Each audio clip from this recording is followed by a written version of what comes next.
ჩემთვის ვაკის პარკი არის თბილისში ყველაზე საყვარელი ადგილი. აი თბილისში თუ არ ვარ და თუ ვფიქრობ, რომ თბილისში რაიმე ადგილი მენატრება, ეს არის ვაკის პარკი.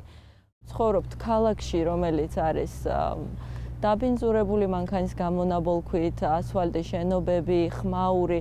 ანუ აქ თუ ჩამოდიხარ, სხვა სამყაროში გრძნობ თავს და ისვენებ სულიერად, ფიზიკურად და თუნდაც 1 საათი რომ გაატარო დღეში აქ, მე ისევ ქალაქს რო უბრუნდები, რაღაც ძალები გაქვს აღდგენილი თითქოს და სხვანაირი ადამიანი ხდები.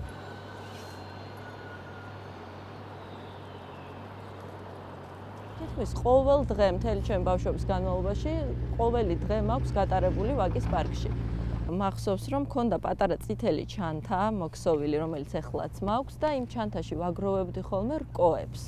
აი ეს იყო ჩემი ერთ-ერთი ძალიან საყვარელი გართობა, რომ ამ რკოებს ვაგროვებდი და მე სახლში მიმქონდა და რაღაც ფიგურებს ვაწებებდი და ვაკეთებდი.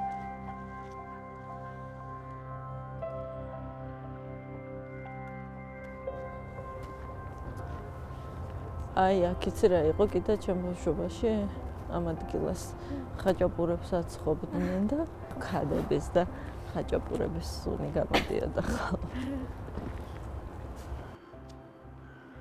წარმომიდგენია ვაკის პარკი ასფალტის და ქვაფენილის გარეშე, სადაც ყველასთვის იქნება ისეთი პირობები შექმნილი, რომ ყველა პატარა ბავშვებმაც შეძლონ თამაში, ძაღლებისთვისაც იყოს ასეირნო პირობები, ერთმანეთს ხელს არ უშლიდნენ, იყოს ასევე ასაკოვანი ადამიანებისთვის უფრო წყნარი ადგილი, ანუ სპორტსმენებისთვის, ვინც დადის ხშირად აქ და ვარჯიშობს, ანუ ყველასთვის უნდა იყოს, ყველა ნებისმიერი ადამიანისთვის უნდა იყოს ისეთი პირობა შექმნილი, რომ აქ შეძლოს მოვიდეს და დაისვენოს.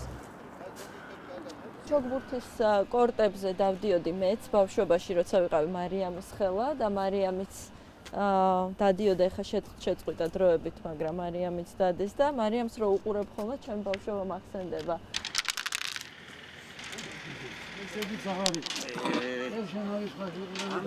მახსოვს ბაბუას ყავდა მეგობრები, აქ თამაშობდნენ ხოლმე.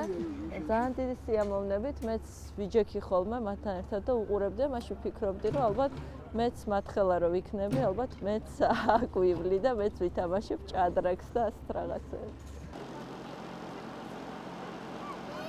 რამდენიმე წლის წინ მოხდა, ეს სასაცილო ისტორია არის, მე და ჩემი მეგობარი მივდიოდით საქმიან შეხვედრაზე, ფალიაშვილის ქუჩაზე და ორივეს ისე მოგვინდა რომ ჩამოვსრიალებულიყავით, თავი ვერ შევიკავეთ და დავიწყოთ ამაზე სრიალი.